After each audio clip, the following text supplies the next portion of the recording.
Guys, they just introduced the new Superman suit. Uh, like just barely as of recording this. So we are super going to go over the suit. And let's compare it to the original. Ready, set, go.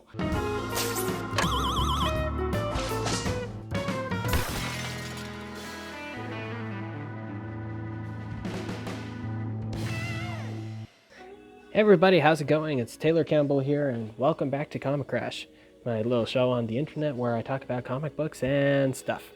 And today, the stuff we're talking about is Superman's new suit. He got a new one for the upcoming Superman and Lois TV series that's going to air in February, I believe. During the DC Fandom, I do remember them saying they were giving Superman a new suit because the old one was really built for just brief appearances on Supergirl and not really conducive to working as an actual costume for long set days. So let's go ahead and look at the new suit. Let's compare it to the old one and let's see what we can learn from it. We're going to start with the top down. First and foremost, Superman's hair. It might just be the picture here, but I noticed it's a little bit more brown than it usually is. Next thing, moving down, we have the neckline. Now, the neckline isn't really something I think people seem to care about for other superheroes, but for Superman, it seems to make a big difference. There's two big camps that people seem to be in as to the neckline. It's, do we give him a really high collar that kind of rises up onto his neck like we saw in the New 52 era of comics? Or do we give him a lower neckline like we see in more classic comics and we've been seeing in modern comic books as well? Looks like here they opted to just go with like a t-shirt neckline like they did with the costume in Superman Returns. I'm seeing a lot of Superman Returns in this costume actually, but we'll get to that.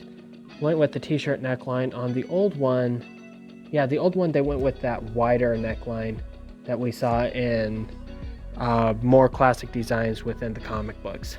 Moving on down, we have the S symbol.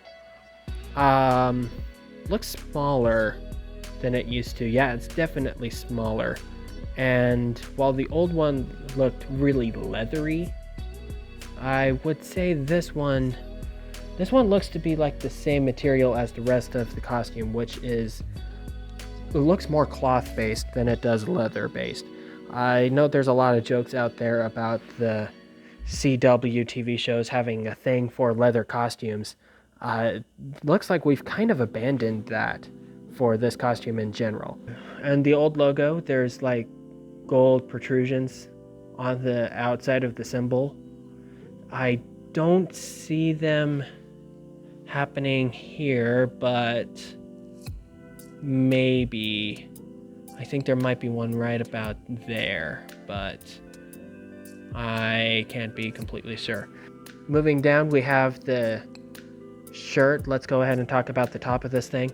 We have a little bit of ribbing here in the seams, but it's not like super obvious, not like it would be in the Man of Steel costume. Also, I noticed that on the sleeves, we don't have like any of that metallic cufflink things that we've been seeing in modern costumes, such as the Rebirth costume, the post-Rebirth, the current modern one, and the Man of Steel costume. So, I mean, that's kind of neat. That's a neat departure. It looks really classic. The blue itself is maybe a bit darker than I was kind of expecting, but it's still brighter than I think it was in Batman v Superman. Moving on down, we have the belt.